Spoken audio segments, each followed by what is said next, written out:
আল্লাহ তাদের ইবাদত দেখবে না, আমাকে দেখবে। আমাকে না পেলে তাদেরকে সরিয়ে দেবে। মান আতানি, যারা আমাকে নেবে, ফাকাদ আতাল্লাহ, তারাই তো আমার আল্লাহকে নেওয়া হয়ে যাবে। তাহলে নামাজ নাজিল হওয়ার আগে, কোরআন নাজিল হওয়ার আগে নবীর হাতে যারা হাত দিয়ে কলেমা পড়েছে, নামাজ তাদের প্রয়োজন হয়নি, কোরআন তাদের প্রয়োজন হয়নি। নবী তো ওয়াদা করেছে, মান ক্বালা লা ইলাহা ইল্লাল্লাহ ফাদাখালাল জান্নাহ, আল্লাহকে আর আমাকে বিশ্বাস করলে আল্লাহ তোমাদের জান্নাত দেবে।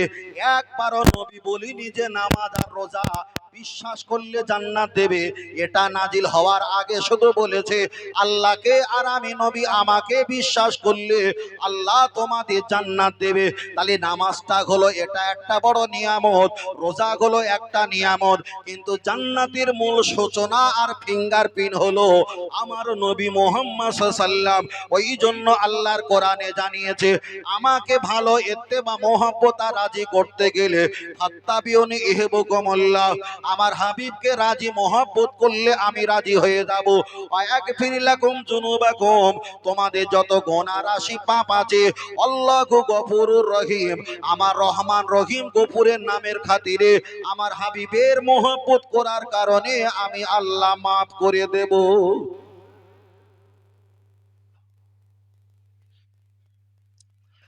চলে না কেন? প্রমাণ হয়ে গেল। তাহলে নামাজ, রোজ নামাজ আসার আগে, রোজা আসার আগে আমার নবীর হাতে যারা হাত দিয়ে কলেমা পড়েছে, নিশ্চিত তারা জান্নাতি।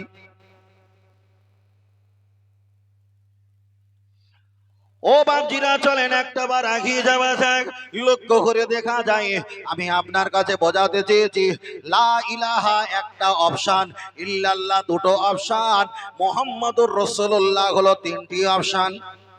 আপনি যদি দুটো অপশন মানেন ঈমান হারা, তিনটি অপশন না মানলে ঈমানদার নয়। যদি বলেন কেন? লা ইলাহা, নেই কোনো সৃষ্টিকর্তা, নেই কোনো উপাসক, নেই কোনো খালেক মালিক, পানি মাটিতে দানা ফেলে দিলাম, এমনি এমনি যেমন হয় পৃথিবীও এমনি এমনি হয়েছে, এটা যারা বিশ্বাস করে তাদেরকে নাস্তিক বলা হয়। তাহলে লা ইলাহা পড়েছে, ওরা নাস্তিক হয়ে জাহান্নামে গেছে। পরে পড়েছে লা ইলাহা ইল্লাল্লাহ। আবু জাহেল জানে কাবার মালিক হলো আল্লাহ, ফেরাউন বলেছিল আনা রাব্বুকুমুল আলা, আমি আল্লাহ হতে চাই দুনিয়াতে, কিন্তু নিশ্চিত তুমি পৃথিবীর রব এটা আমি জানি, কিন্তু লা ইলাহা ইল্লাল্লাহ, আমি ফেরাউন জানি তুমি আমার রব, কুল কায়নাতের রব। তাহলে নাস্তিকরা লা ইলাহা পড়ে জাহান্নামী, কাফেররা লা ইলাহা ইল্লাল্লাহ পড়ে ওরাও বেঈমান কাফের হয়ে গেছে। মুহাম্মাদুর রাসূলুল্লাহ যারাই বলেছে, তারাই তো ঈমানদার হয়ে আল্লাহর জান্নাতে তাদের নাম এন্ট্রি হয়ে গেছে। আল্লাহ।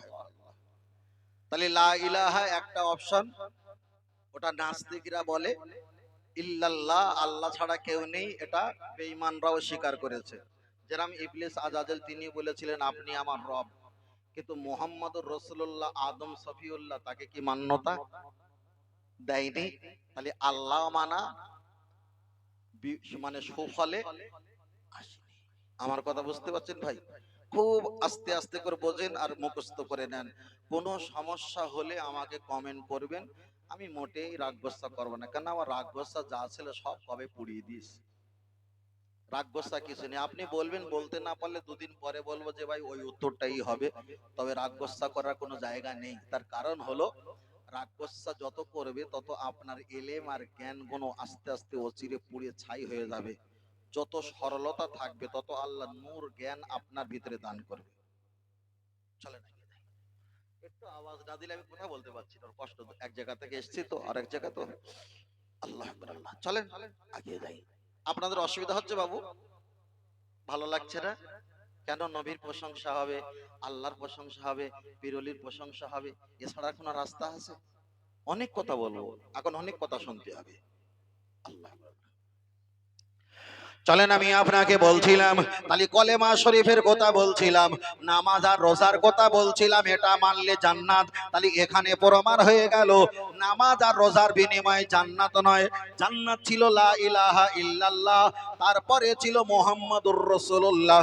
আপনাদের এলাকায় নাও হতে পারে, কিন্তু আমরা বিভিন্ন জায়গায় যাই, ডানে বামে সালাম ফিরকার, দোনো হাত উঠাকার দোয়া মাঙ্গি, ডান দিকে বাম দিকে সালাম ফিরিয়ে দোয়া চাওয়া হয়। হাত বহুত জিয়াদা না ওঠা, হাত বেশি উপরে তোলা যাবে না, ইয়ানি কামদুচে উঁচি না করো, কানের উপর পর্যন্ত তোলা যাবে না। এই সিনা যতটা সমান আপনাকে হাত এতটা তুলতে হবে, ঠিক মাঝখানে কিছুটা ফাঁকা রাখতে হবে। দোয়া যা ফারেক হোক, আর দোয়া যখন শেষ হয়ে যায় দুনো হাত মুহ পার ফিরলো, আমরা দুটো হাত মুখ থেকে ফিরিয়ে নিয়ে আসে মসাবা করে নেই। এবার আমরা বলি কি লা ইলাহা ইল্লাল্লাহু মুহাম্মাদুর রাসূলুল্লাহ সাল্লাল্লাহু, কিন্তু উত্তর পাড়ার ইমাম সাহেব বলে আলহামদুলিল্লাহি রাব্বিল আলামিন, কিন্তু পশ্চিম পাড়ার ইমাম সাহেব পড়ে লা ইলাহা ইল্লাল্লাহ বলে ঠেলে ওঠে। মুহাম্মাদুর রাসূলুল্লাহ বলার সময় কারেন্ট চলে যায়।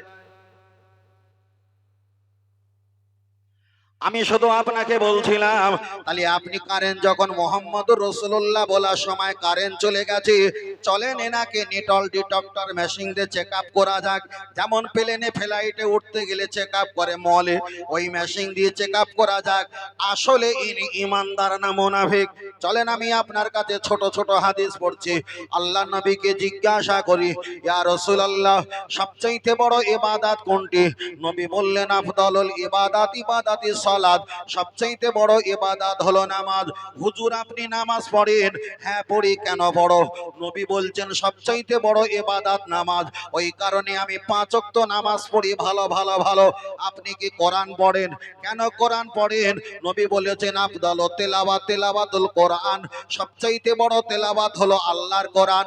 তাহলে হুজুর নামাজটা নিয়েছে বড় ইবাদত নবী বলার কারণে, কোরআনটা নিয়েছে বড় তেলাওয়াত নবী বলার কারণে মুহাম্মাদুর রাসূলুল্লাহ ছেড়েছো।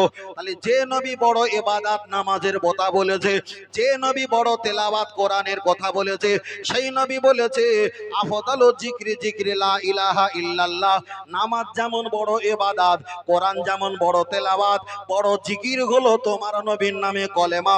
তাহলে ওই ব্যক্তি বড় নামাজটা নিয়েছে, বড় কোরআন তেলাওয়াতটা নিয়েছে, মুহাম্মাদুর রাসূলুল্লাহ ছেড়ে দিয়েছে।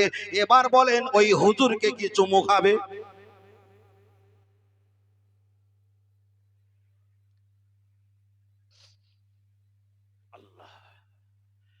ও বাপজিরা চলেন একটাবার আগিয়ে যাওয়া যায়। লক্ষ্য করে দেখা যায় ইমাম সাহেব দোয়া করলো।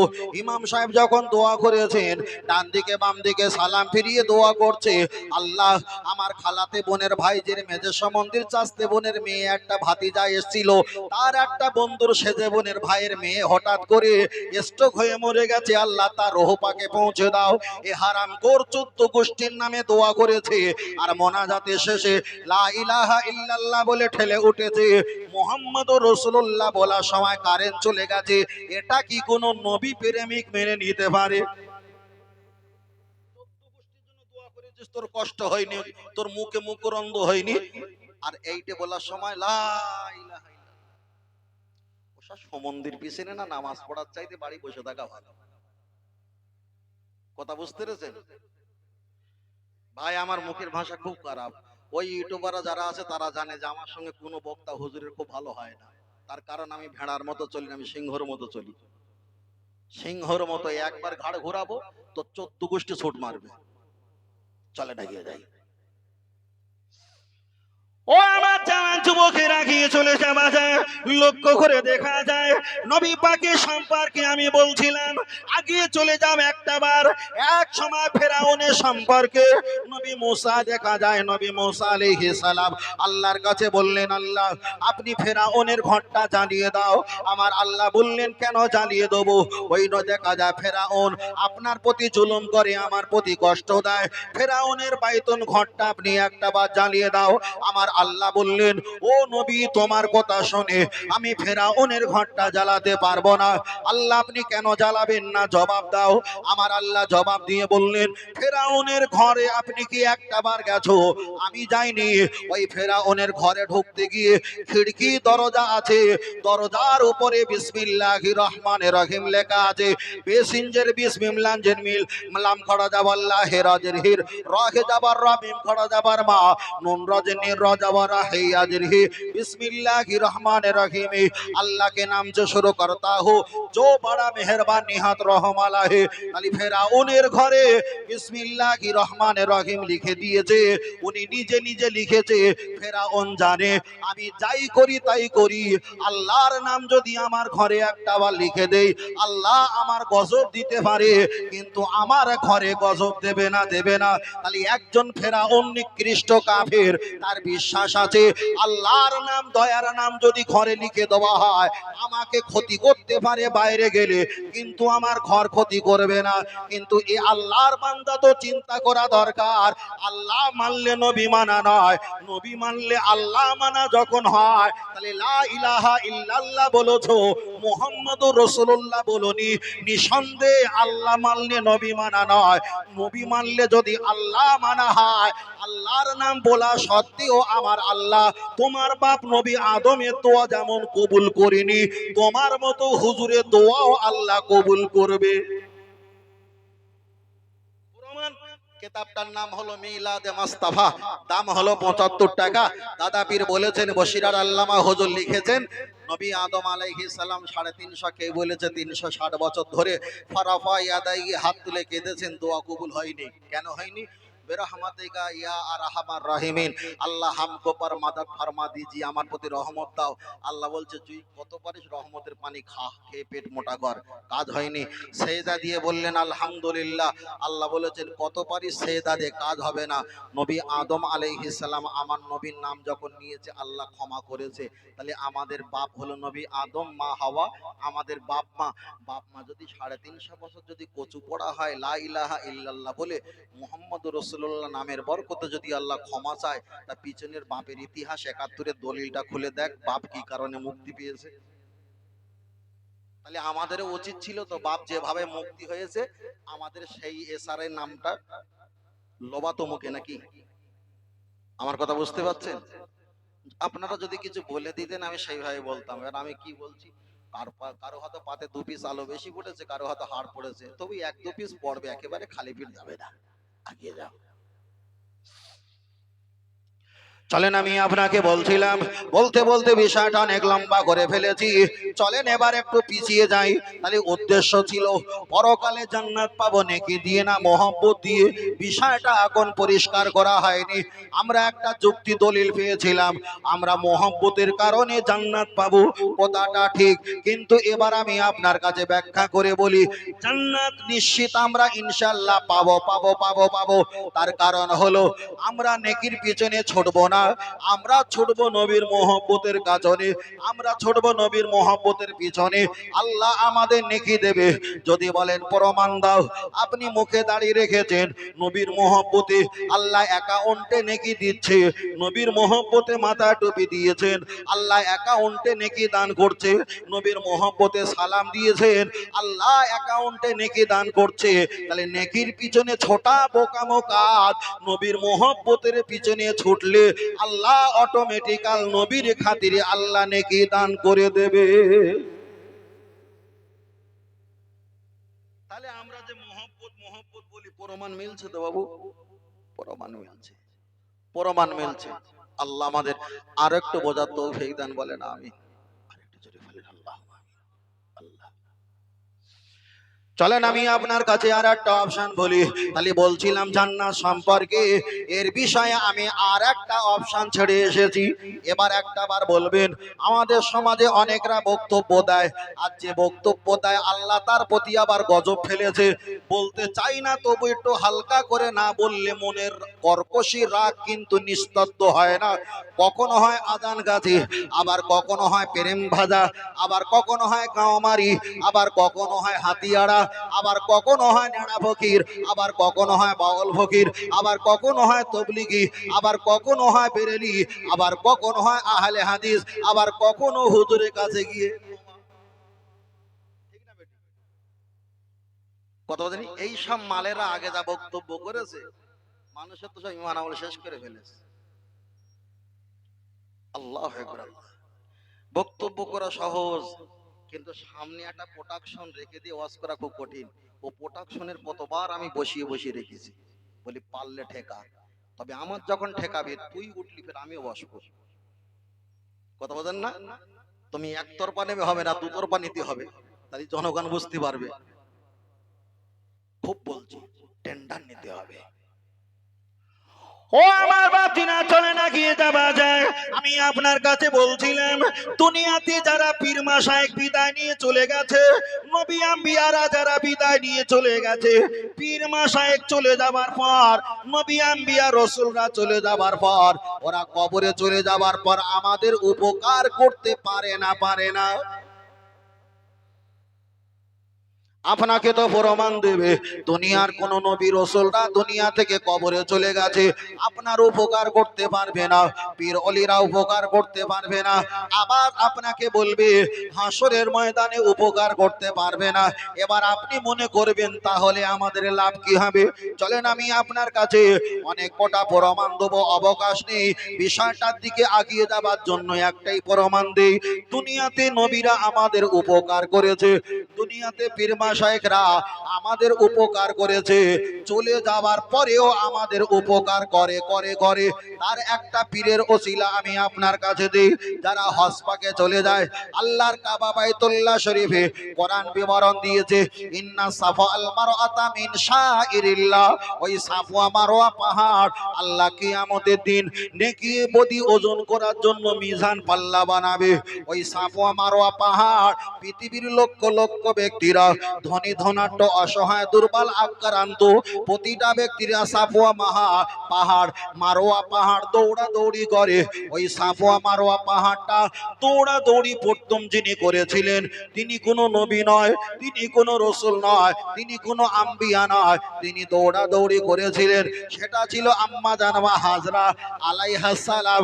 একদিকে নবী ইব্রাহিম আলাইহিস সালামের স্ত্রী, একদিকে নবী ইসমাইল আলাইহিস সালামের মা, একদিকে নবীর স্ত্রী, অপরদিকে একটা নবীর মা। তিনি তো দৌড়া দৌড়ি করেছিল। ওই দৌড়া দৌড়ি করাটা উম্মতে মুহাম্মাদির জন্য আমার আল্লাহ ওয়াজিব বানিয়ে দিয়েছে। তাহলে নবীরা দৌড়া দৌড়ি করলে ওটা সুন্নাত হতো, আল্লাহর ওলি বান্দি দৌড়া দৌড়ি করেছে, ওটাই আল্লাহ আমাদের জন্য ওয়াজিব বানিয়ে দিয়েছে। তাহলে আম্মা জানমা হাজরা আলাইহিস সালাম দুনিয়া থেকে মৃত্যুবরণ করেছে, চলে গেছে। তার মহব্বতে আর তার নিয়মে সিলসিলা জারি রাখার জন্য 70 লক্ষ কম বেশি মানুষেরা আজই পর্যন্ত সাফওয়া মারওয়া পাহাড় শাহী করে। উদ্দেশ্য একটা, সাফওয়া মারওয়া পাহাড় শাহী করলে আমার আল্লাহ জিন্দেগির গুনাহ মাফ করে দেয়। তাহলে নবীদের সিলসিলা জারি থাকবে। নবী দুনিয়া থেকে বিদায় নিয়েছে, কিন্তু নবীর মাথায় টুপি পরিধান করা আমরা বন্ধ রেখেছি। এটা নবীদের জন্য সিলসিলা থাকে, কিন্তু কোন পীর ওলিদের সিলসিলা থাকে না। তাহলে সাফওয়া মারওয়া পাহাড় যে ছোটা, এই সিলসিলাটা কার? আল্লাহর ওলিমা একজন বান্দি, তিনি কোনো নবী নয়, রাসূল নয়, আম্বিয়া নয়। যদি বলে পীর ওলিদের হুকুম মানবো, আল্লাহর হুকুম মানবো, তাহলে সাফওয়া মারওয়া পাহাড় দৌড়াতে হয়, এই হুকুমটা কার? কি হবে? একটা আল্লাহ। কিছু বলছো নাকি বাবু নওশাদ ভাই? কিছু বলছো? আচ্ছা আগে যাও। চলেন আমি দ্বিতীয় নাম্বার আপনাকে আর একটা দলিল দেই। চলেন ছোট্ট করে বলা যাক, আমরা যে নামাজ পড়ি কয় ওয়াক্ত? একটু কথা বলবে না? 5 ওয়াক্ত। 5 ওয়াক্ত আমরা নামাজ আদায় করি। এখন 5 ওয়াক্ত নামাজ পড়ি, আলহামদুলিল্লাহ ভালো। নবী আম্বিয়ারা কবরে চলে যাবার পর আমাদের উপকার করতে পারে কিনা আর একটা দলিল দেওয়া যাক। একদম মুখস্থ করবে, মুখস্থ করতে হবে, ওই জন্য আস্তে আস্তে বলছি। আল্লাহ নবী যখন সিদরাতুল মুনতাহা আরশে আজিম থেকে যখন দুনিয়ার মাটিতে যখন কদম রেখেছিল, প্রতিমধ্যে দেখা হয়েছিল কোন নবীর সঙ্গে? নবী মুসা আলাইহিস সালামের সঙ্গে। নবী মুসা আলাইহিস সালামের সঙ্গে যখন দিদার নসিব হয়ে গেল, আল্লাহ আমার নবীকে নামাজ দিয়েছিল কত ওয়াক্ত? 50 ওয়াক্ত নামাজ দিয়েছেন। তাহলে এবার বলেন সবচাইতে দয়ার নবী হলো কে? আমার আপনার নবী। এত দয়ার নবী আর কেউ হতে পারবে না। কিন্তু নবী শাসা করে 50 ওয়াক্ত নামাজ নিয়ে চলে এসেছে দুনিয়াতে। দুনিয়াতে আসছে আর প্রতিমধ্যে দেখা হয়েছে নবী মুসা আলাইহিস সালাম। আল্লাহ নবীকে জিজ্ঞাসা করলেন, মা হাজা ওতে কি? নবী বললেন এটা হলো সালাত নামাজ। কত ওয়াক্ত? নবী বললেন 50 ওয়াক্ত। নবী মুসা বললেন, ইয়া রাসূলুল্লাহ, আপনার উম্মত 50 ওয়াক্ত পারবে না, আপনি একটু কমিয়ে নেন, কমিয়ে নেন, কমিয়ে নেন। আমি এখানে রোমান্টিক একটা তথ্য বার করার জন্য এই জায়গায় এসেছি। আমি কিসসা কাহিনী ঘটনা বলিনি, শুধু প্রয়োজনটা বার করছি। নবী মুসা আলাইহিস সালামের কথা শুনে আমার নবী যখন আল্লাহর কাছে একটু নামাজ কমাতে যায়, নবী মুসা মন ভরে আমার নবীর পিছন সাইডটা দেখে। আবার যখন আসে নবী মুসা আমার নবীর উপরে সাইডটা চেহারাটা দেখে। বারবার যায়, বারবার আসে। একবার যখন চলে আসলো, 50-এর ভিতরে 45 কমেছে, বাকি আছে 5। আমার নবী মুসা বললেন, ইয়া রাসূলুল্লাহ, আল্লাহকে বলেছিলাম রব্বি আরিনি, আপনাকে দেখবো। আল্লাহ বললেন লান তারানি, তুমি দেখতে পারবে না। আমি নবী মুসা আলাইহিস সালাম আল্লাহকে যখন দেখতে পাইনি, আপনি 27 বছর ধরে আল্লাহর সঙ্গে দিদার লাভ করেছিলেন, আমি দেখতে পাইনি, তা এতে আমার কোনো কষ্ট নেই। আপনি যে আল্লাহকে দেখেছেন, নামাজ কমানোর ধান্দা করে বারবার যাচ্ছিলেন আর আসছিলেন, আপনাকে দেখে আল্লাহ দেখার স্বাদ আমি মিটিয়েছি। এখনো তথ্যটা আসেনি, বুঝলেন? চলেন আমি আপনার কাছে যেটা বলছিলাম, তাহলে আল্লাহ দেখা স্বাদ মিটিয়েছে। এবার বলেন নবী মুসা আলাইহিস সালাম দুনিয়ার হায়াতে আছেন না মারা গেছে? মারা গেছে। আল্লাহ দিয়েছেন 50 ওয়াক্ত। আমার নবী মুসা আলাইহিস সালামকে, আমার নবী মুসা আলাইহিস সালামের কারণে 50-এর জায়গায় কমিয়েছে 45। এবার বলেন নবী মুসা আলাইহিস সালাম দুনিয়া থেকে বিদায় নিয়েছেন, মৃত মানে দুনিয়ার হায়াতে আর নেই, দুনিয়ার হায়াত থেকে চলে গেছে। আপনি একটা বার বলেন নবী মুসা আলাইহিস সালাম 50-এর জায়গায় 45 কমিয়ে আমাদের উপকার করেছে না ক্ষতি করেছে? তাহলে নবী মুসা আলাইহিস সালাম তিনি আমাদের 50-এর জায়গায় 45 কমিয়ে আমাদের উপকার করেছে। এবার বলেন পীর ওলিরা যেমন উপকার করে, নবীরাও চলে যাওয়ার পর আমাদের উপকার আপনাকে শোনাবে যে উপকার করতে পারে না, আর আপনি আর আমি মনে করবে কি সর্বনাশ, কি সর্বনাশ। অনেক দলিল আছে, কটা দলিল বলবো আপনার কাছে। আল্লাহ ও আমার বাপজিরা, চলে নাকি জামা যায়, লক্ষ্য করে দেখা যায় নবী মুসা আলাইহিস সালামের কথা আমি বললাম, তার ভিতরে দুটো মশলা লুকিয়ে আছে, সেটা একটু বলে নেই, আমরা চট করে জেনে নেই। এক নাম্বার হলো আমরা গোশত খাই, গরুর গোশত খাই, আর গরুর গোশতের সঙ্গে আমরা চর্বিও খাই। নবী মুসা আলাইহিস সালামের জামানায় গরুর গোশত খেতে পারবে, কিন্তু চর্বি খেতে পারবে না, ওটা হারাম। আল্লাহ আমাদের জন্য জায়েজ করে দিয়েছে। নবী মুসা আলাইহিস সালামের উম্মতেরা যদি স্বামী স্ত্রী এক জায়গায় থাকে, একবার অপবিত্র হলে 7 বার পবিত্র হওয়া লাগবে, কিন্তু আমাদের জন্য একবার পবিত্র হয়ে গেলে যথেষ্ট বলা হয়েছে। নবী মুসা আলাইহিস সালামের জামানায় ওদের কাপড়ে যদি দেখা যায় নাপাক যদি লেগে যায়, তাফসীরের ব্যাখ্যা এসেছে ওই জায়গায় কাপড়টা কেটে বাদ দিতে হবে। কিন্তু আমাদের নবীর দিকে তাকিয়ে আল্লাহ আমাদের সহজ করে দিয়েছে, 3 বার পাক পবিত্র করলে পরিষ্কার হয়ে যাবে। জোরে বলেন। অনেক পার্থক্য, অনেক পার্থক্য। এইভাবে বলছি, অসুবিধা হচ্ছে না তো বাবু? শুধু বলছি, শুধু একটু জেনে নেন, মজা নিতে হবে না, আনন্দ দিতে হবে না, শুধু শিখে নেন। যখন কোনো কাজ সামনে আসবে তখন এই কথাটা স্মরণ করবেন, ব্যাস, এটাই হলো সম্পদ।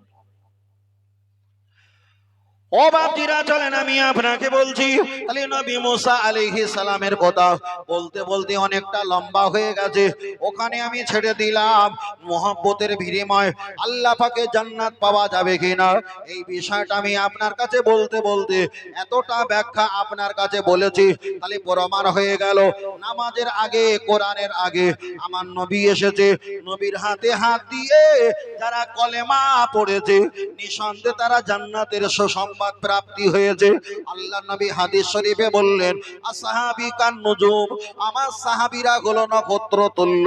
আল্লাহ নবী পরে বললেন ইক্তাদাইতুম, তোমরা যদি আমার সাহাবীর এক একটা পথ মত যদি তোমরা মেনে নাও তোমরা নাজাত প্রাপ্তকারী হয়ে যাবে, এতে কোনো সমস্যা নেই। এবার আমি আপনার কাছে নবী সম্পর্কে বললাম, এবার চলেন আপনার কাছে আর একটা অপশন বলি। আমাদের হলো নামাজ 5 ওয়াক্ত, আমার নবীর জন্য হলো নামাজ বলেন বলেন আমরা 5 ওয়াক্ত নামাজ পড়ি, নবী পড়ে 6 ওয়াক্ত নামাজ। আল্লাহ নবী রমজানের আগে কিংবা রমজানের পরে কিংবা রমজান মাসে তিনি তবু ওই নামাজটা ছাড়তেন না, ওটা ছিল তাহাজ্জুদের নামাজ। তাহাজ্জুদের নামাজ আমরা সুন্নাত বলে নিয়াত করি, কোন কোন জায়গায় ব্যাখ্যা এসেছে তাহাজ্জুদের নামাজ নফল করে নিয়ত করা যায়, কিন্তু আমরা দাদা পীর রহমাতুল্লাহ আলাইহির বসিরহাট হুজুরের পথ মতের মানুষ আমরা সুন্নাত বলে নিয়াত করি, কিন্তু নবীর জন্য তাহাজ্জুদের নামাজটা নবীর জন্য ওটা ফরজ। তাহলে নবীর হলো 6 ওয়াক্ত নামাজ, আমাদের হলো 5 ওয়াক্ত নামাজ। এবার একটা কথা শিখে নাও, বলার আগে হাদিসটা আর একবার পড়ি। নবী আমার হাদিস শরীফে বললেন আনা বুইস্তু মুআল্লিমান আকামা ক্বালা আলাইহিস সালাম, ও আমার সাহাবীরা আমি হলাম তামাম কুল কায়নাতের শিক্ষক, আমি যেটা করব এটা তোমরা করবে না, আমি যেটা করি আর নাই করি যেটা তোমাদের উপদেশ দেব ওটাই যদি তোমরা করতে পারো নিশ্চিত আল্লাহ তোমাদের প্রতি রাজি হয়ে যাবে।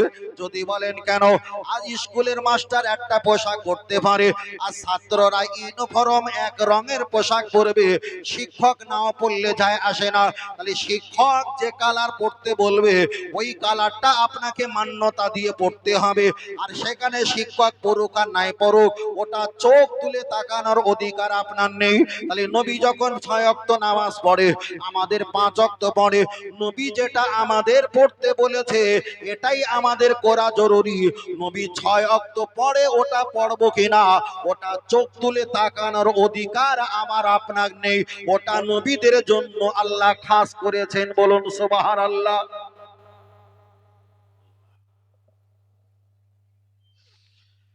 চলেন এবার নতুন আর একটা অপশন শুনি।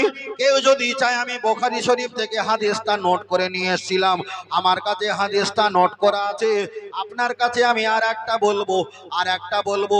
লক্ষ্য করে দেখা যায় আসরের নামাজ কয় রাকাত? জি জি 8 রাকাত। তাহলে আসরের নামাজ হলো 8 রাকাত। আমরা 45 60 বছর 65 বছর ধরে আমরা শুনে এসেছি আসরের নামাজ, কিন্তু আমি আপনাকে বুখারী থেকে প্রমাণ দেখাবো আসরের নামাজ হলো 10 রাকাত। আল্লাহ নবী লা শাহামাতি উদুনাইহি, নবী আমার 4 রাকাত মসজিদে নামাজ পড়লেন এবং পড়ালেন। হুজরা মোবারক ঘরের ভিতরে গিয়ে আল্লাহ নবী 2 রাকাত নামাজ আদায় করলেন। সাহাবীরা জিজ্ঞাসা করলেন হুজুর আপনি যে 2 রাকাত নামাজ পড়লেন এই নামাজ থেকে তো আমরা মাহরুম হলাম, বঞ্চিত হয়ে গেলাম, আপনি পড়লেন আমরা কি পড়তে পারবো না?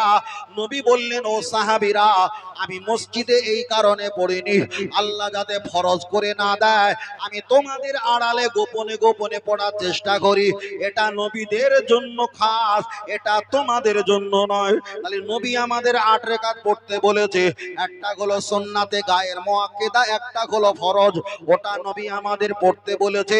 নবী পড়েছেন 10, আমরা পড়বো 8। আল্লাহর কোরআন জানিয়ে দিয়েছে 26 নম্বর পারা সূরা হুজরাতে, তোমরা যদি ইবাদত করো চলাফেরা করো আমার নবীর উর্ধে যদি তোমরা একটা বার উঠে যাও আনতাহাবাতা আমালুকুম ওয়া আনতুম লা তাশউরুন, তোমাদের ঈমান আমল আমি আল্লাহ ক্ষতি করে দেবো। তাহলে নবী পড়েছে 8, আপনি যদি 8 পড়ে নবীর উর্ধে যাও ঈমান আমল ক্ষতি হবে।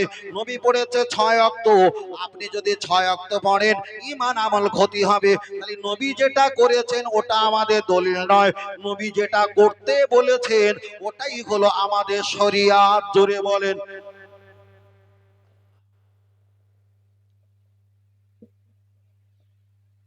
আল্লাহু আকবার। আল্লাহ। ও বাপজিরা চলেন আমি আর একটা আপনার কাছে ফের একটা নতুন তত্ত্ব শোনাই। নামাজের মধ্যে কোন ব্যক্তি যদি ঘুমায় আর ঘুমানোর ভিতরে নাক ডাকলে ঘুমটা ভারী না হালকা? জি জি, হালকা না ভারী? ভারী। তাহলে কোন ব্যক্তি যদি ঘুমিয়ে পড়ে আর ঘুমের ভিতরে যদি নাক ডাকায় ওই ব্যক্তির ঘুমটা তো বড় ভারী, মানে গভীরতা বেশি। এবার একটা বার বলেন, কোন ব্যক্তি যদি ঘুমিয়ে পড়ে আর একটা বার শা শা করে যদি নাক ডাকায়, নাক ডাকিয়া ডাকানোর পরে ওই ব্যক্তি যদি নামাজ পড়ে, নামাজ কি হবে? জি বলেন, কথা বলে না, উজু করতে হবে তাই না? আল্লাহ আকবার, আল্লাহ আল্লাহ আকবার। এখানে হাদিস শরীফে আমি আপনাকে দেখে দেখে বলছি, চলেন আপনার কাছে আর একটা বলা যাক। আল্লাহ নবী তিনি ঘুমিয়েছিলেন, নবী পাকের সাহাবারা নবীকে একটা বর্তনে ছাতু দিয়েছে, ছাতুটা তিনি ঢক ঢক করে পান করলেন। ইলা শামাতি উদুনাইহি, ঘুম থেকে উঠে ছাতু খেয়ে যেমন দুধ খেলে কুল্লি করতে হয়, আল্লাহ নবী দুধ খেলেন যেমন কুল্লি করে, ছাতু খেয়েও তেমন কুল্লি করে তিনি দেখা যায় তাকবীরের মতো নামাজ আদায়ের জন্য ইমামের জায়গা দাঁড়িয়ে গেছে। নবী নাক ডেকে ঘুমিয়েছে, নাক ডাকানো ঘুমানোর পর সাহাবারা যখন জাগ্রত করলেন, আল্লাহ নবী ওই ঘাট দেখা যায় ঘুমানোর পরে তিনি হেঁটে গিয়ে সাহাবাদের পিছনে রেখে তিনিও তকবীর দিয়ে নামাজটা আদায় করে ইমাম হয়ে নামাজটা আদায় করলেন। সাহাবীরা জিজ্ঞাসা করলেন, মাজা আগনাক্তু ইয়া রাসূলুল্লাহ, আমাদাল হইয়া হাবিবাল্লাহ, আপনি তো বলেছেন আন্নাউমা আকুল মাউত, মরণ হলো ঘুমের বড় ভাই আর ঘুম হলো মরণের ছোট ভাই। তাহলে আমরা যখন ঘুমিয়ে পড়ি আমাদের ওযুটা নষ্ট হয়ে যায়, আপনি ঘুমিয়ে পড়লেন এমন কি নয়, আমি তাফসীরের ব্যাখ্যাটা এখানে রেখে দিয়েছি। আল্লাহ নবী নাক পর্যন্ত ডেকেছেন, আপনি কেন ওযু করলেন না? আমার দয়ার নবী জবাব দিয়ে বললেন, ও আমার সাহাবীরা জেনে রেখে দাও, নবী ইব্রাহিম আলাইহিস সালাম ঘুমিয়েছিল, আমার আল্লাহ বলেছিলেন সব চাইতে প্রাণ প্রিয় জিনিস তুমি আল্লাহ রাস্তায় উৎসর্গ করো। একদিকে দুম্বা দিয়েছে হলো না, একদিকে ছাগল দিয়েছে হলো না, একদিকে দেখা যায় বকরি দিয়েছে হলো না। কিছুই যখন না হয়েছে, নিজের বাচ্চাটা নহর করতে গেছে, আল্লাহ বাচ্চাকে সরিয়ে ওখানে অন্য প্রাণী হাজির করে দিয়েছে। তাহলে দুনিয়াতে নবীরা স্বপ্নে যেটা পায় ওটা যেমন সত্য, ওহি যেটা আসে জাগ্রত অবস্থায় এটাও দুটো একই সত্য, একই সত্য।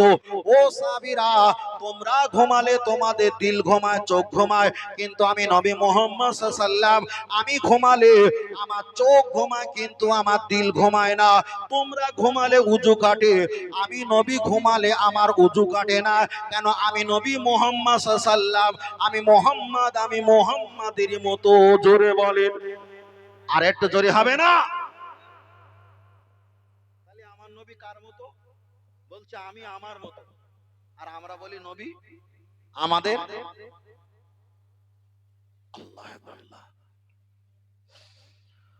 চলেন আমি আপনাকে বোঝাতে চেয়েছি, আমি আপনি চাইলে আমি আপনাকে দলিল দেখাতে পারি, এখানে কুতুর মুতুর করার কোনো জায়গা নেই। চলেন আপনার কাছে বোঝাতে চেয়েছিলাম। তাহলে আসরের নামাজ ছিল 10, তারপরে আপনাকে বললাম নবী ছিল 6 ওয়াক্ত নামাজ, তারপরে বললাম নবী নাক ডাকিয়েছে, তারপরে তিনি নামাজ আদায় করেছেন, ছাতু খেয়েছেন ঘুম থেকে উঠে, নবী সেখানে নামাজ আদায় করলেন। হাদিসটা বুখারী শরীফে এসেছে। এক সময় নবী আমার দাঁড়িয়ে প্রস্রাব করেছেন। মুহাম্মদ আল্লামা আব্দুল্লাহ ইসমাইল বিন বুখারী রাহমাতুল্লাহ আলাইহি তিনি ব্যাখ্যা করে বলেছেন, আল্লাহর নবী বলেছেন, যারা দাঁড়িয়ে প্রস্রাব করে, যারা দাঁড়িয়ে দাঁড়িয়ে পানি পান করে তারা হলো শয়তানের সমাতুল্য। কিন্তু নবী দাঁড়িয়ে দাঁড়িয়ে প্রস্রাব করেছেন। আল্লাহ নবীকে জিজ্ঞাসা করলেন, ইয়া রাসূলুল্লাহ, আপনি কেন দাঁড়িয়ে প্রস্রাব করলেন? আমাদের ব্যাখ্যাটা বুঝিয়ে দাও। আমার দয়ার নবী বললেন, আমার সামনে পিছনে ডাইনে বাঁয়ে এখানে ময়লা ছিল, আমার জুব্বা টুপি পাগড়ি জামাটা ঢিলা ছিল। আমি যদি এখানে বসি আমার ময়লা গুলো গায়ে লেগে যাবে। আমি এখানে দাঁড়িয়ে দাঁড়িয়ে প্রস্রাব ফিরেছি। ও সাহাবীরা জেনে রেখে দাও, আনা বয়স্তু মুআল্লিমান, আমি হলাম তোমাদের শিক্ষক। আমার কোন উম্মতিরা বিপদ আপদ বালা মুসিবতে যদি পড়ে, স্থানকাল পরিস্থিতি হিসাবের দিকে তাকিয়ে ওরা তখন যেন দাঁড়িয়ে প্রস্রাব ফেরে, আল্লাহ যাতে গোনা না দেয়। আমি নবী দুনিয়াতে দাঁড়িয়ে প্রস্রাব ফিরিয়ে শিক্ষক হিসাবে তোমাদেরকে শিখিয়ে গেলাম। যদি বলেন হুজুর আমি কখনো দাঁড়িয়ে প্রস্রাব ফিরবো না, এখানে যদি হাজী সাহেব থাকে তারা আমার কথার সঙ্গে এক মিল হবে। আমি কম বেশি 22-23 বার, কম বেশি 22-23 বার আমি প্লেন ফ্লাইট আপ ডাউন করেছি। যতবার উঠেছি, যতই ইন্ডিগো হোক, এয়ার ইন্ডিয়া হোক, স্পাইসজেট হোক, যতই রকমের ফ্লাইট হোক না কেন, গেটে উঠবেন, বাম হাতে আছে এলসিডি, তার পিছনে আছে টয়লেট।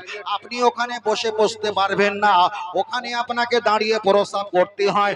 মেয়েদের জন্য 4-5 রকমের ভিজা শুকনো টিস্যু আছে, পুরুষদের জন্য 3-4 রকমের রাখা আছে।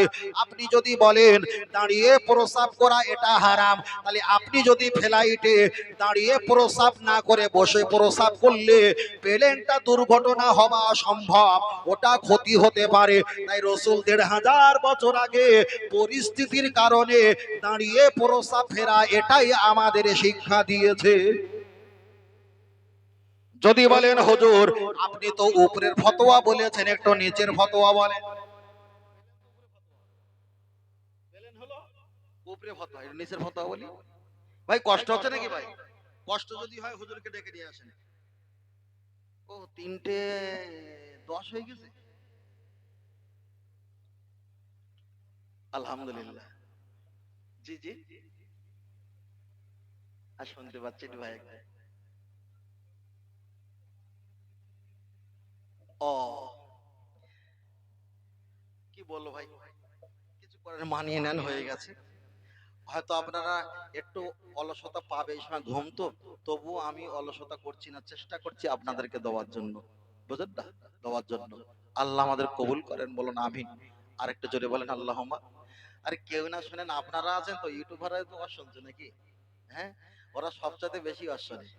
আর যে কি তো বুড়ো হয়ে গেছে, কি হবে ওর ভাই, বুঝলেন না, বুড়ো হয়ে গেছে মাশাআল্লাহ। ওরা সবচাইতে আলেমের বেশি ওয়াজ শোনে, তাই না? আলেমের ওয়াজ সবচাইতে বেশি শুনি। হ্যাঁ, আল্লাহ চলে নাকি নাই? তাহলে উপরের ফতোয়া বলেছিলাম, নিচের ফতোয়াটা বলা যাক। আপনি কলকাতা মেনমন্ডে মানে ধর্মতলা চলে যাবেন, সরু সরু গলি আছে, দাঁড়িয়ে প্রস্রাব করতে হয়। ডান দিকে গেটে উঠে ডান দিকে 5 টাকা 6 টাকা এরকম শানের উপরে গড়িয়ে দিতে হবে।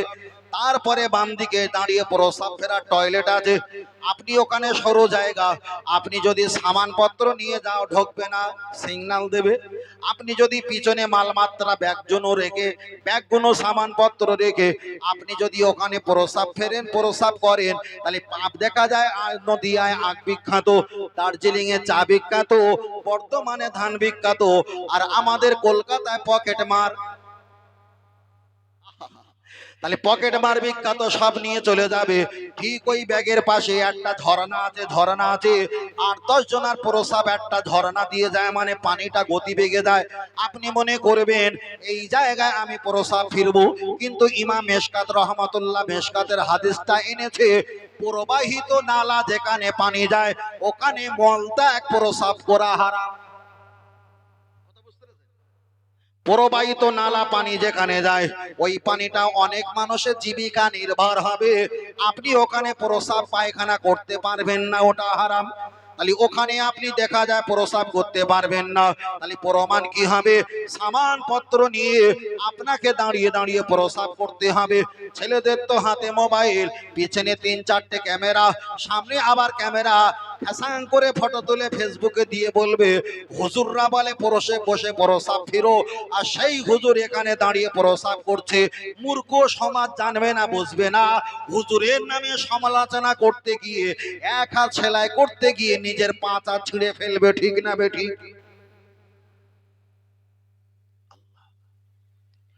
ও বাপজিরা, আমি তাহলে উপরে ফতোয়া বলেছি, এবার নিচের ফতোয়া বলেছি, এবার একটু মাঝখানের ফতোয়া বলা যায়। মাঝখানের ফতোয়া আমি আপনাকে বলছি। হাদিসটা বুখারী শরীফে এসেছে। কোরআন শরীফের পরে যে হাদিসের কিতাব, মুহাম্মদ আল্লামা আব্দুল্লাহ ইসমাইল বিন বুখারী রহমাতুল্লাহ আলাইহি হাদিসটা সংকলন করেছেন। হয়তো আমার মায়েরা প্রজেক্টের ভিতরে, প্রজেক্টের পাশে বসে বসে দেখছেন। মায়েদের প্রয়োজন হবে, একটা মায়েদের যদি ঋতুবতী হয়, একটা মায়েদের যদি ঋতুবতী হয়, আর আমি খুলে বলছি না, তাহলে ঋতুবতী হলে জায়গা যদি অকুলন হয়, সংকীর্ণ হয়, জায়গা যদি অল্প হয়, আপনি ওই স্ত্রী ঋতুবতী নাপাক হওয়া সত্ত্বেও স্ত্রীর পাশে ঘুমানোর জায়গায়, জায়গাটা সুন্দর পরিষ্কার থাকলে ওই স্ত্রী পাশে আপনি দাঁড়িয়ে নামাজ পড়তে পারেন, সমস্যা নেই। আম্মা জান আয়েশা সিদ্দিকা রাদিয়াল্লাহু তাআলা আনহা তিনি বর্ণনা করলেন, ও মদিনার মেয়েরা শুনে রেখে দাও, আমি যখন নেপাধায় ঋতুবতী হতাম, তোমার নবী আমার পাশে নামাজ পড়তো। যখন নামাজ পড়তো, তোমার নবী সেজদা যেতেন, যখন উঠতেন গায়ে রুমাল আমার গায়ে বারবার লাগতো, বারবার লাগতো। তাহলে নবী যখন নামাজ পড়তেন, আম্মা জানের গায়ে যখন জামা আর রুমালটা লাগতো, তাহলে নিশ্চিত হয়ে গেলাম আমার নবী খুব কাছাকাছি নামাজ, তাহলে নিশ্চিত হয়ে গেলাম আমার নবী খুব কাছাকাছি নামাজ পড়তো। ওই ফতোয়াটা কেয়াস করে আমি এই ফতোয়ার কাছে নিয়ে এসেছি। জায়গা যদি অকুলন হয়, মায়েরা নাপাক অপবিত্র হয়েছে, ওটা আলাদা। বুকে একটা কাপড় রাখবে, এক জায়গা থাকতে পারবে, পরে আবার ফজরের নামাজ পড়তে পারবে। জায়গাটা পবিত্র হলে অবশ্যই অবশ্যই ওখানে তুমি নামাজ আদায় করতে পারবে। কেন পৃথিবীতে যত নবী এসেছিল, আল্লাহ ফিল আরদা, জমিনটা আল্লাহ মসজিদ করে দেয়নি। আমার নবী দুনিয়াতে যখন এসেছে, আমাদের উপকারের জন্য তাম পৃথিবীর জমিনটা মসজিদ হিসাবে আল্লাহ কবুল করে দিয়েছে। তাহলে ছোট করে একটা মশলা বলেছি যে মেয়েদের এমন হলে স্বামী তার পাশে দাঁড়িয়ে নামাজ পড়তে পারবে। পারবে যদি কেউ একটুখানি কিট মারে যে হুজুর তুমি এই বলছো, তাহলে আরো এমন গোপন ফতোয়া আছে বলে দেবো, তখন টিকতে পারবে না, কেতাব পড়তে হবে। ও আমার সোনা মানিক, রাখিয়ে চলে যাওয়া যায়, লক্ষ্য করে দেখা যায়। ফের আমি আপনাকে বলছি, অনেকে বলবে মেয়েদের ঋতুবতী হলে ওলা চাল কোড়ানি হাঁড়িটা নিতে পারবে না। আমি বলছি কোনো সমস্যা নেই। তার কারণ হলো অন্য সমাজে নাপাক হয় নাজাসাতে গলিজা আর নাজাসাতে খফিফা।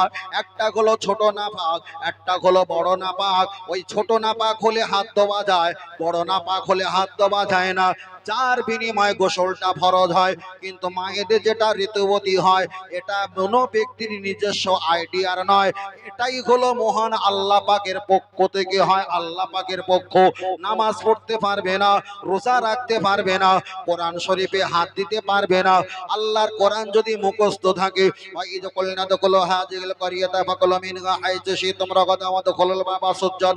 আল্লাহর কোরআন তেলাওয়াত করতে পারবে।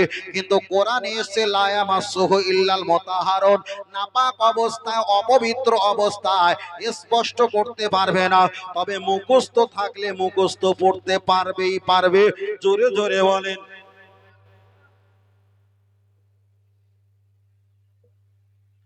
চলেন আমি আপনার কাছে আর একটা কথা বলি। তাহলে মায়েদের ঋতুবতী সম্পর্কে যখন বলেছি, আমার মায়ের সম্পর্কে আর দুটি কথা বলা যাক। ঋতুবতী সম্পর্কে ছোট করে বলছি। তাহলে ঋতুবতী প্রথম শুরু হয়েছিল কিভাবে, ঘটনাটা অনেক লম্বা, সংক্ষেপ করে আমি আপনার কাছে বলছি। নবী আদম আলাইহিস সালাম, আম্মা জান মা হাওয়া আলাইহাস সালাম, ওটা আলাইহি, সেটা আলাইহাস মুআজ্জাজ মুকাররাম, আওরাতুন, এখানে রজুলুন ভাগ এসেছে দুটো। তাহলে একটা হলো মা হাওয়া আলাইহাস সালাম, জান্নাত থেকে যখন বার হচ্ছিল, তাফসীর কারকেরা ব্যাখ্যা করে বলেছেন, মা হাওয়া তিনি বলেছিল জান্নাত থেকে আল্লাহ যখন বার করে দিচ্ছে, তবে জান্নাতের অবস্থা খারাপ করে দেবো। আই দিয়ে কম একটা হাত দিয়ে ওই জান্নাতের একটা ডগা ঠাস করে টেনেছে, টস টস করে আটা, সাদা আটা ধরা শুরু হয়েছে।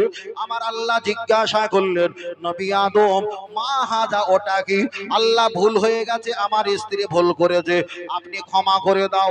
আমার আল্লাহ বললেন, নবী আদম রে, তোমার কারণে আমি এই মুহূর্তে মাফ করে দিলাম, কিন্তু আমি আল্লাহ এটা পুরো মাফ করলাম না, এর খেসারত আমি আল্লাহ এমনি নেব।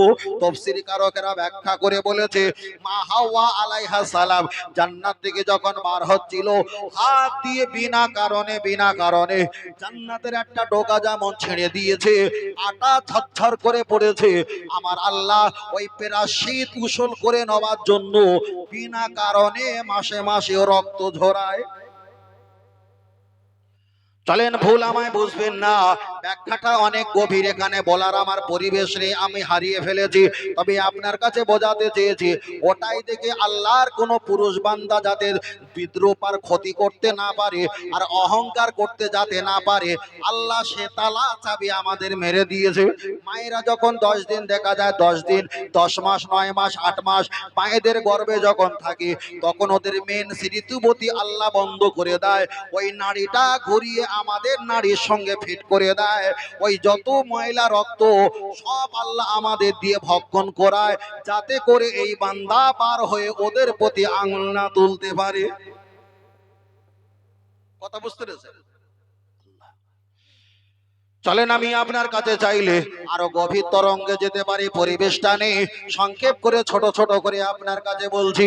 তাহলে আম্মা জান মা হাওয়া আলাইহা সালামের কথা বললাম, মায়েদের যে ঋতুবতী হয় কারণটা ছিল এই কারণ। এবার আমি আপনার কাছে একটাই কথা বলছি, আমরা জান্নাত পাবো না পাবো না? পাবো। আচ্ছা, কারা কারা জান্নাত পেতে চাই একটু হাত তুলে দেখাই, একটু ভালো লাগবে সকলে, একটু হাত তুলি।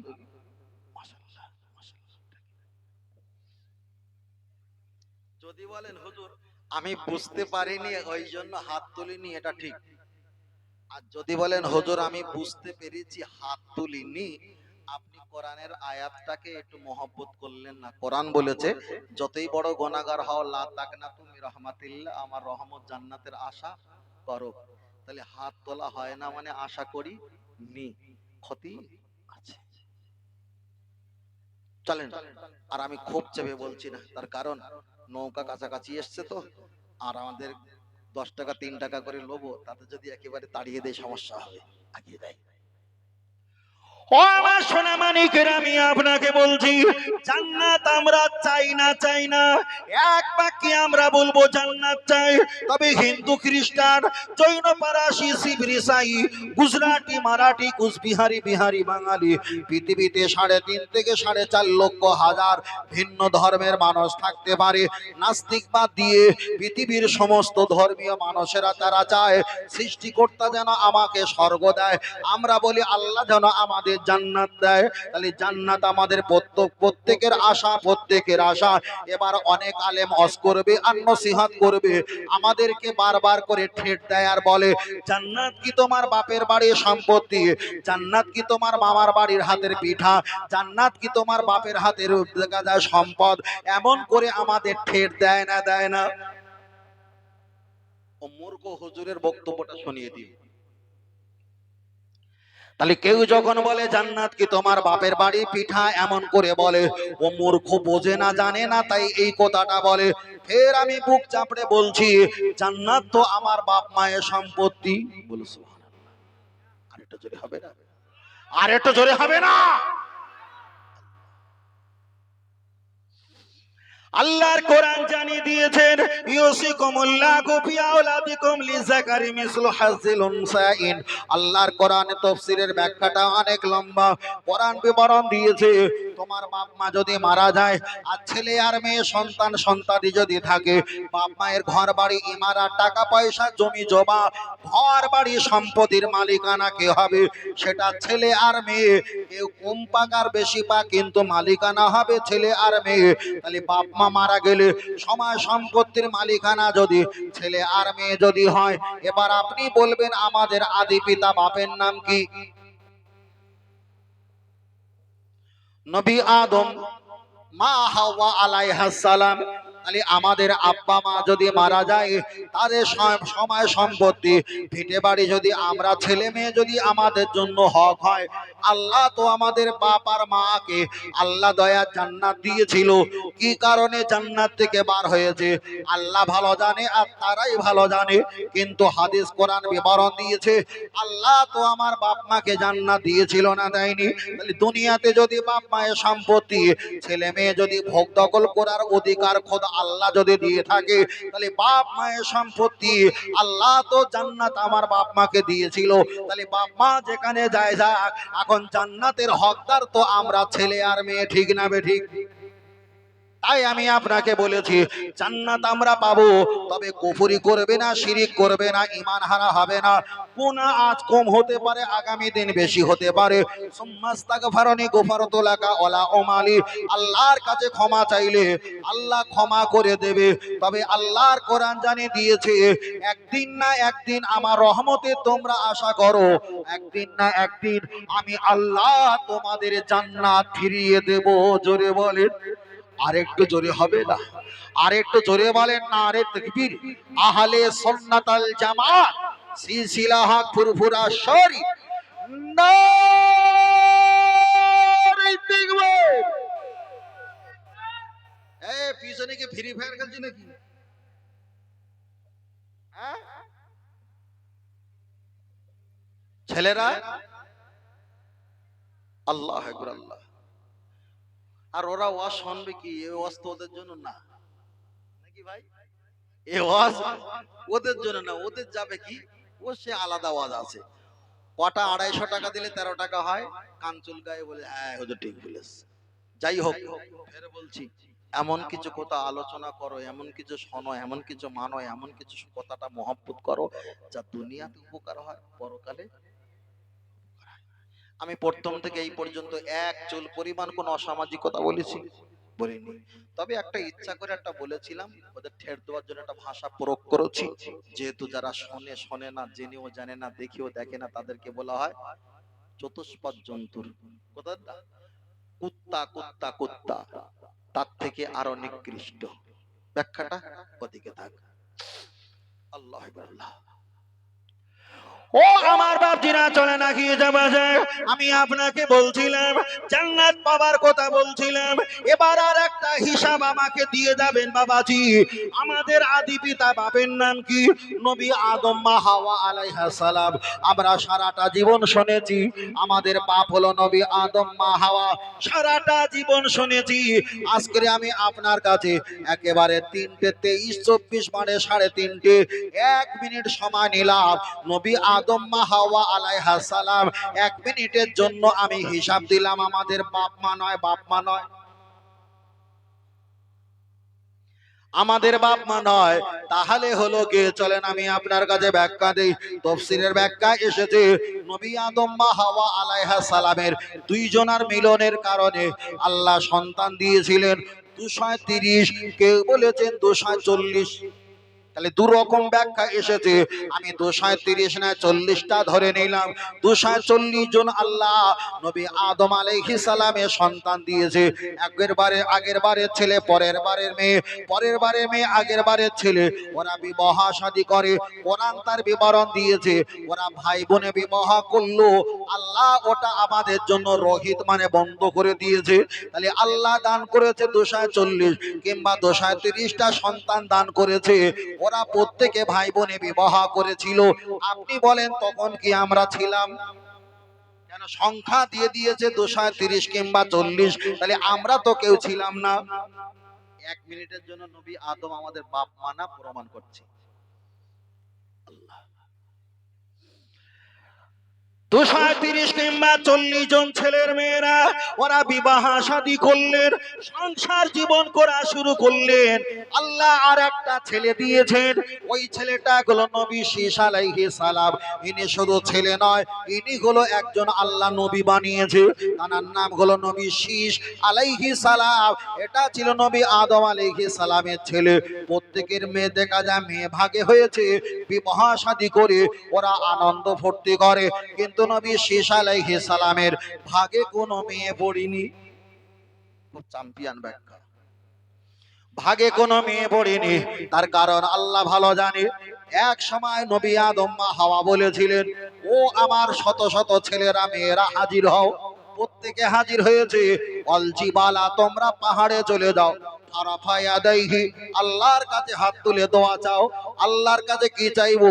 আল্লাহর কাছে একটু ফল মূল চাও, যাতে করে জান্নাতি ফলমূল খাবার শখ জেগেছে। তার ব্যাখ্যা হলো এটাই, আপনারা এখানে বসবাস করছেন 20 বছর, কিন্তু 10 বছর পূর্বে আপনাদের পুরনো ভিটে বাড়ি আমজাম লিচু কলা নারকেল এমন করে ফলের বাগান আছে। একটু তো মন চায় ফল বাগানগুলো দেখে আসি। তাহলে নবী আদম মা হাওয়াকে আল্লাহ জান্নাতে দিয়েছিল। জান্নাত থেকে যখন চলে এসেছে, সেই জান্নাতের ফলমূলের আশা কি ছাড়া সম্ভব? তাই ছেলেদের বললেন আল্লাহর কাছে যাও। ওরা যখন আল্লাহর কাছে পাহাড়ে গিয়ে চেয়েছেন, কারোর দোয়া কবুল হলো না, আল্লাহ ফল দিল না। কিন্তু আমরা হানাফি মাযহাব, আমাদের বিশ্বাস আর আকীদা হলো নবীরা দোয়া চাইলে আল্লাহ বারহা কবুল করে। জোরে বলেন। নবী শীষ আলাইহিস সালাম আল্লাহ দরবারে দোয়া করলেন, আমার আল্লাহ আসমান থেকে ফল হিসাবে প্লেটে করে একটা আওরাতন একটা নারী হুরপরি দান করলেন। উনি হাতটা ধরলেন, মেয়েটার হুরপরি হাত ধরে আব্বার কাছে নিয়ে আসলেন, জিজ্ঞাসা করলেন মাহা যাওয়াটা কি? আল্লাহ নবী নবী ঈসা নবী শীষ আলাইহিস সালাম আব্বাকে বললেন, আব্বা আপনি ফল আনতে বললেন, আল্লাহর কাছে আমরা ফল চেয়েছিলাম, আল্লাহ ফল দিয়েছে প্লেটে একটা নারী সঙ্গে করে পাঠিয়েছে।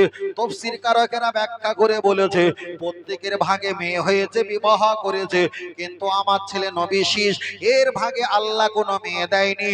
আলী যে আল্লাহ ফল দিয়েছে প্লেটে করে, জান্নাতি হুর পাঠিয়েছে, একে আর আল্লাহর কাছে ফেরত দেব না। এই মেয়েটার সঙ্গে আমার ছেলে নবী শীষ এর সঙ্গে বিবাহ দেব। জোরে বলেন। আগে কি ওয়াজ করা হয়ে গেছে নাকি বাবু? ওয়াজ হয়ে গেছে নাকি আগে? কে জানি বাবা। আল্লাহ,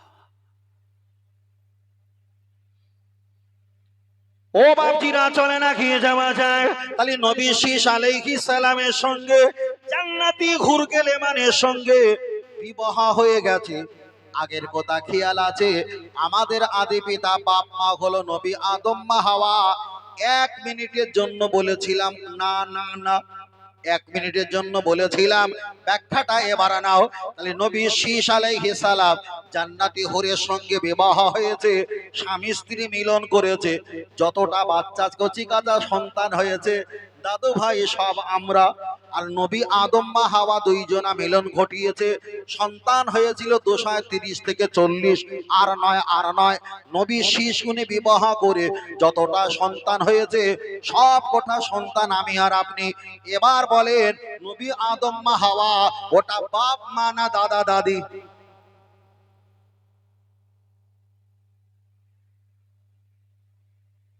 জি জি, বাপ মা না দাদা? মাথায় গেছে? হাজার হাজার মুফতি আলেমদের বক্তব্য শুনেছি, কিন্তু এইভাবে আমাদেরকে কেউ খুলে বলে। ও আমার জান যুবকেরা গিয়ে চলে যাওয়া যায়। তাহলে নবী আদম হাওয়া আলাইহিস সালাম ওটা গুলো আমাদের আদি পিতা বাপ মা অবশ্যই ভালো, কিন্তু আমরা বংশ ঔরজাত এসেছি জান্নাতির হুর গেলেমান নবী শীষ আলাইহিস সালাম দুইজনার মিলনের কারণে আমরা দুনিয়াতে এসেছি। তাহলে এখানে প্রমাণ হয়ে গেল আমরা নবীদের সন্তান। একদিকে আমাদের বাপ মা হলো নবী আদম মা হাওয়া, একদিকে হলো দাদা দাদি, ওরা জান্নাতে সম্পদ রেখে এসেছে, ওদিকের সম্পদও পাবো। আর আমরা যে নবীদের সন্তান, ঈমান নিয়ে কবরে গেলে আনা আউয়ালু শাফিঈন, আমার নবী সুপারিশ পাবোই পাবো।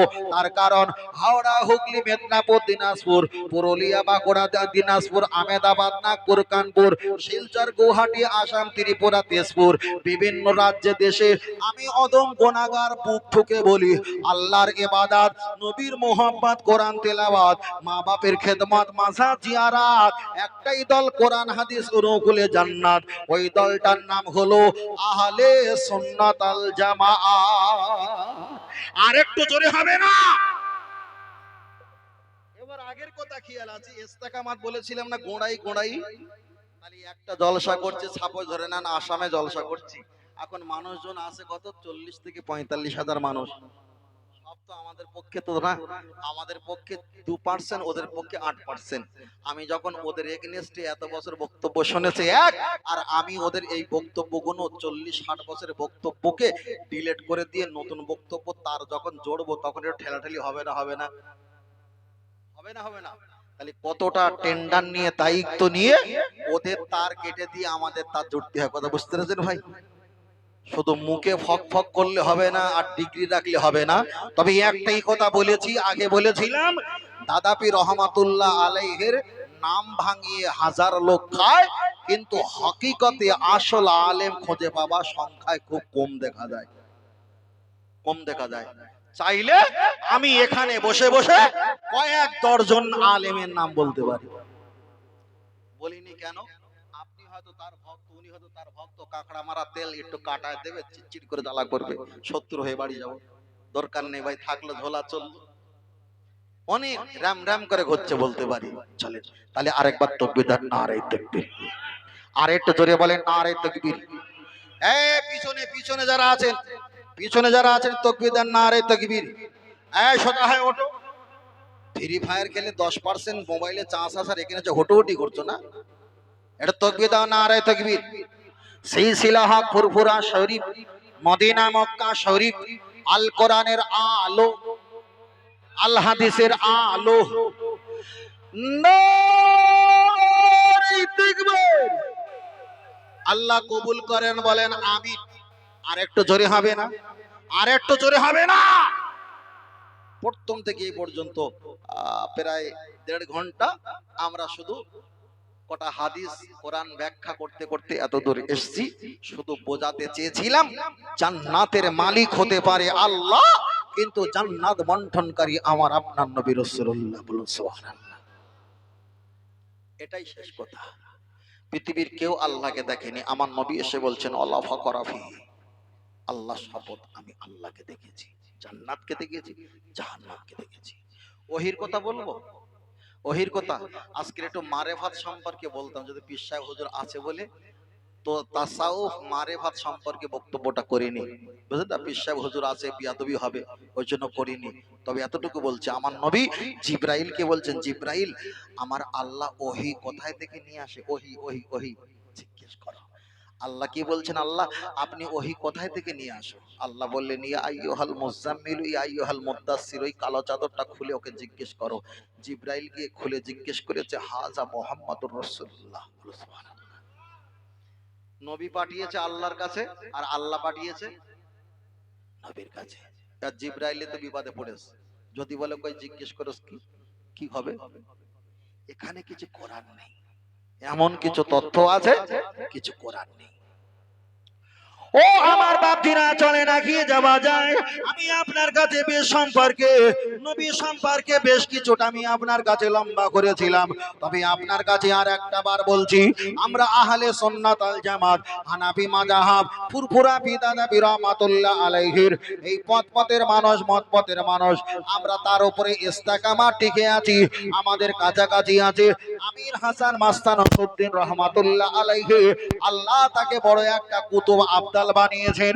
তবে আমি আপনার কাছে একটা বার বলছি, ক্যানিং মাস্তান নসরুদ্দিন রহমাতুল্লাহ আলাইহির কাছে যখন আমাদের মুরব্বীরা যখন যেতেন, আমাদের দাদা দাদির মুখ থেকে আমরা শুনেছি হুজুর একটু শালা শালা বলে একটু আওয়াজ দিতেন, মানুষগুলো সরে যেতেন। একটাই কথা বারবার বলতে হবে, কোন পীর সাহেব একটু গরম হয়, আবার কোন পীর সাহেব একটু নরম হয়। কোন পীর সাহেবকে গরম দেখে আপনি কখনো খারাপ মন্তব্য করবেন না, কেন ইসলাম প্রচারের জন্য হযরতে আবু বকর রাদিয়াল্লাহু তাআলা আন, তিনি ছিল নরম গোছের মানুষ, ঠান্ডা মেজাজের মানুষ। ইসলাম ঠান্ডা দিয়ে একেবারে মোটামুটি জায়গায় যাবে না বলে আল্লাহ নবী দোয়া করেছিলেন, আল্লাহ হয় আবু জাহেলকে নাই ওমরকে আমার দলে আল্লাহ হাজির করে দাও। আল্লাহ দিয়েছে দিয়েছে গরম গোছের মানুষ ওমরকে আল্লাহ দিয়েছে। হুজুর আসছে নাকি? নারে তাকবীর, নারে তাকবীর, নারে তাকবীর। চলেন আমি আপনাকে বোঝাতে চেয়েছি, লক্ষ্য করে দেখা যায় তাহলে আবু বকর রাদিয়াল্লাহু তাআলা তিনি ছিল নরম গোছের মানুষ, হযরতে ওমর ফারুক রাদিয়াল্লাহু তাআলা তিনি ছিল গরম গোছের মানুষ। নরম গোছ দিয়ে যতটা উপকার হয়েছে, গরম দিয়ে ইসলামটা আরো পরিপূর্ণতা আল্লাহ লাভ করেছেন, জোরে বলেন। তাহলে আপনি নরম দেখে ঝুঁকে পড়বেন আর গরম দেখে সমালোচনা করবেন না, না। ইসলামে নরমেরও প্রয়োজন আছে, গরমেরও প্রয়োজন আছে। আপনি যদি গরম না দেখাও, আদুরে বাদুরে চামচিকে চাটি মেরে চলে, কথা বুঝতে পেরেছেন? আল্লাহু আকবার। ও আমার জওয়ান যুবকেরা, গিয়ে চলে যাওয়া যাক।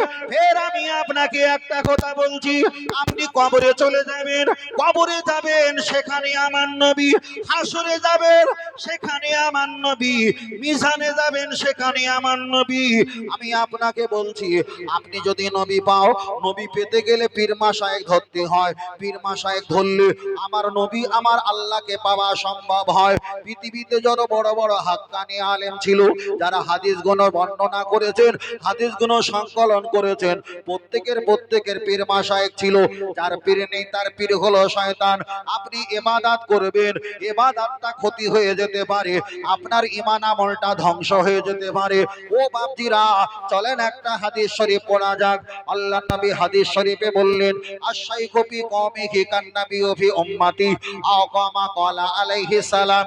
ও আমার সাহাবীরা, আমি দুনিয়াতে হায়াতে আছি, তোমাদের সমস্যা হলে আমার কাছে আসবে, তোমাদেরকে আমি জান্নাতের রাস্তা দেখিয়ে দেব। আশ-শাইখু ফি কওমিহি, ওই জামানার বড় বড় শায়েখ ওলি আউলিয়ারা আমার আল্লাহ দান করবে, ওই সব কওমগুলো দলগুলো ওদের কাছে যাবে, ওরাও কোরআন হাদিসের রাস্তা দিয়ে কোন রাস্তায় আল্লাহ আর নবী তারা তোমাদের সহজে দেখিয়ে দেবে, জোরে বলেন সুবহানাল্লাহ। বিষয়টা তো এই দিকটা ছিল না, বিষয়টা ছিল যে জান্নাত পাওয়ার জন্য কিসের প্রয়োজন ছিল, বিষয়টা এটাই ছিল। চলেন আরেকটু ছোট করে বলি। তাহলে আপনি যা ইবাদত করবেন, সব ইবাদতে আমার নবী আছে। সবচাইতে বড় ইবাদত আমি কোনটা বলেছিলাম বাবাজি? দন্তন্ময় আকারময় আকার বর্গীজ নামাজ। দন্তন্ময়তে নমিম আকারেতে আমার ময়তে মাতাকে আকারেতে আল্লাহর, বর্গীজয়তে জন্য নত করিব আমার মাতা কার জন্য? আল্লাহ পাকের জন্য। এবার একটা বার বলবেন, নামাজ পড়তে গেলে আমরা কোরআন দিয়ে নামাজ পড়ি না হাদিস দিয়ে নামাজ পড়ি না গজল বলে নামাজ পড়ি? সহজ জিনিস বলছো না ভাই, তাহলে শেষ করে দেই। নামাজ পড়তে গেলে আমরা কোরআন হাদিস দেই না গজল দেই? আমি আপনার কাছে বলছি, আল্লাহ মানলে নবী মানা, নবী মানলে আল্লাহ মানা। এটাই যদি হয়, কোরআন শরীফ পড়তে গেলে কি প্রয়োজন হয়? কোরআন শরীফ পড়বেন, আপনি কোরআন পড়তে গেলে প্রথমে আউযু বিল্লাহি মিনাশ শাইতানির রাজিম পড়তে হয়। তাহলে আউযু বিল্লাহি মিনাশ শাইতানির রাজিম পড়বেন, ওটাই তো আল্লাহ পাকের কোনো দেখা যায় কোরআনের আয়াত নয়। টোটাল 30 পারার ভিতরে আউযু বিল্লাহি মিনাশ শাইতানির রাজিম লেখা নেই, ওটাই হলো খোদ রাসূল পাকের জবানের হাদিস। আল্লাহ নবী বললেন, তোমরা যখন কোরআন তেলাওয়াত করবে, আল্লাহর কাছে সাহায্য চাইবে শয়তান থেকে হেফাজতের জন্য। তাহলে কোরআন পড়তে গেলে আল্লাহকে আগে তো ডাকতে হবে, আল্লাহর কোরআনের আয়াত পড়তে হবে। কিন্তু আল্লাহর কোরআনের আয়াত পড়ার আগে নবীর হাদিস আউযু বিল্লাহ বলতে হয়। তাহলে আল্লাহর কাছে যেতে গেলে আগে নবীর কাছে যেতে হয়, আর নবীর কাছে গেলে ফাকাদাত আল্লাহ, আল্লাহর কাছে পৌঁছে যায়, জোরে বলেন। চলেন ছোট করে ব্যাখ্যা করে আপনার কাছে বলি। তাহলে নামাজ পড়তে গেলে আপনারা বলেছেন কোরআন লাগে, অবশ্যই ভালো, অবশ্যই ভালো। কিন্তু আমি প্রথম থেকে তো বিতর্ক বক্তব্য করেছিলাম, আর সব কটা কম বেশি দলিল আমি মোবাইলে হাদিস থেকে আমি ফটো তুলে রেখেছিলাম। আপনি ধাক্কা দিলে আমারও ধাক্কা দেওয়ার যোগ্যতা আমি রেখেছি। চলেন একটাবার এগিয়ে যাওয়া যাক। নামাজ পড়তে গেলে কোরআন লাগে, কিন্তু মসজিদে যে 5 ওয়াক্ত আজান হয়, আল্লাহু আকবার আল্লাহু আকবার, ওটা কিসের জন্য হয়? মায়েদের মাথায় কাপড় নেই, তার জন্য আজান দেওয়া হয় না। দোকানের শাটার বন্ধ করতে হয়, তার জন্য আজান দেওয়া হয় না। একমাত্র আজান দেওয়া হয় নামাজের জন্য, নামাজের জন্য। তাহলে নামাজের জন্য আজান দিয়ে নামাজিকে ডাকা হয়। খোদার কসম করে বলি, ওই আজান কোরআনের কোথাও নেই, ওটাই তো নবী পাকের হাদিস। হাদিসটা বুখারীতে এসেছে। তাহলে নামাজ হলো আল্লাহর ইবাদত, আর নামাজের জন্য ডাকা ওটা কোরআন নয়, ওটাই হলো আমার নবীর জবানের হাদিস।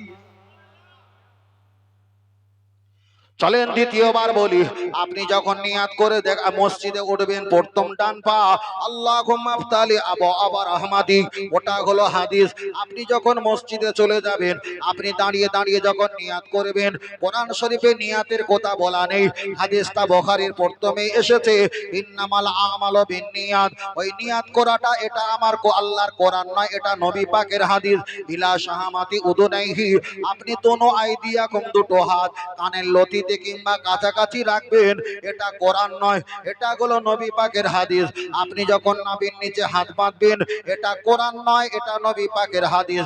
আপনি যখন দোয়াসানা পাঠ করবেন, এটা কোরআন নয়, এটা নবী পাকের হাদিস। আপনি আউযু বিল্লাহি মিনাশ শাইতানির রাজিম পাঠ করবেন, আউযু বিল্লাহি মিনাশ শাইতানির রাজিম। কোরআন শরীফ যদি 848টা পৃষ্ঠার হয়, 30টা যদি পারা হয়, 7টা যদি মানজিল হয়, 1200 হাজার 3000 টাকা যদি দুনিয়াবি দাম হয়, ওই কোরআন শরীফে আউযু বিল্লাহ নেই, ওটাই হলো আমার নবী পাকের হাদিস। এবার আপনি যখন সূরা পড়বেন, বিসমিল্লাহ বলবেন, আলহামদুলিল্লাহ সূরা পাঠ করবেন, ওটা হলো আল্লাহর কোরআন। অন্য একটা সূরা পাঠ করবেন, ওটা হলো আল্লাহ পাকের কোরআন। আল্লাহু আকবার বলে হাঁটুতে হাত দেবেন, সুবহান রাব্বিয়াল আযীম 3 বার 5 বার 7 বার 9 বার 11 বার, এটা কোরআন নয়, এটা নবী পাকের হাদিস। সামি আল্লাহু লিমান হামিদা, এটা কোরআন নয়, এটাও হাদিস। রব্বানা লাকাল হাম, এটা কোরআন নয়, এটা নবী পাকের হাদিস। আল্লাহু আকবার বলে সিজদা যাবেন, সুবহান রাব্বিয়াল আলা, এটা কোরআন নয়, এটা নবী পাকের হাদিস। আপনি বসে আত্তাহিয়াত পড়বেন, এটা কোরআন নয়, এটা নবী পাকের হাদিস। দুরূদ শরীফ পাঠ করবেন, এটা কোরআন নয়, এটা নবী পাকের হাদিস। আপনি দোয়া সানা পাঠ করবেন, দোয়া মাসুরা, এটা কোরআন নয়, এটা নবী পাকের হাদিস। আপনি ডান দিকে সালাম ফিরাবেন, এটা কোরআন নয়, নবী পাকের হাদিস।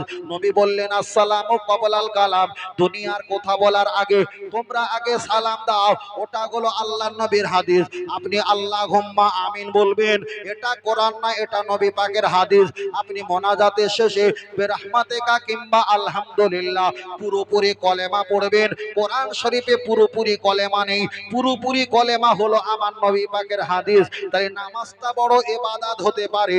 আজান থেকে নিয়ে মোনাজাতের শেষ পর্যন্ত নামাজ পড়তে গেলে কোরআন আর হাদিস যদি 10% লাগে, খোদার কসম তার ভিতরে 2% আল্লাহর কোরআন, 8% আমার নবী পাকের হাদিস। তাহলে প্রমাণ হয়ে গেল, যেখানে আল্লাহ সেখানে রহমত নেই, যেখানে নবী সেখানে আল্লাহ রহমত আছেই আছে।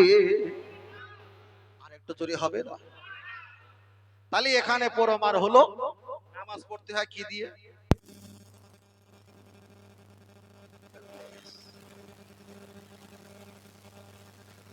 নামাজ পড়তে গেলে কি লাগে? কোরআন লাগে।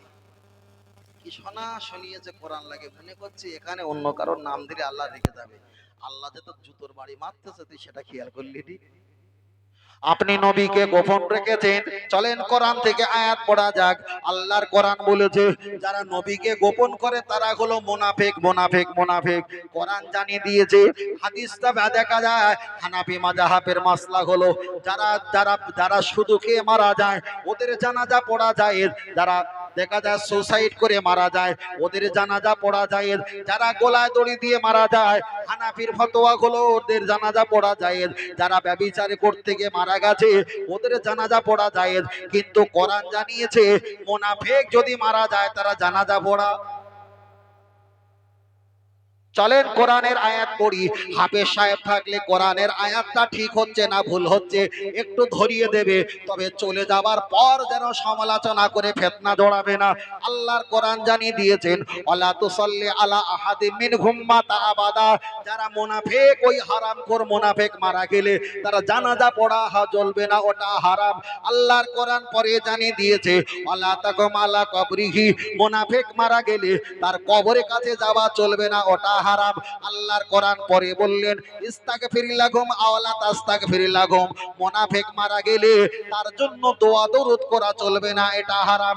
আল্লাহর কোরআন 4 নম্বরে জানিয়ে দিয়েছেন, ইন তাস্তাগফির লাহুম 70 মাররাতান।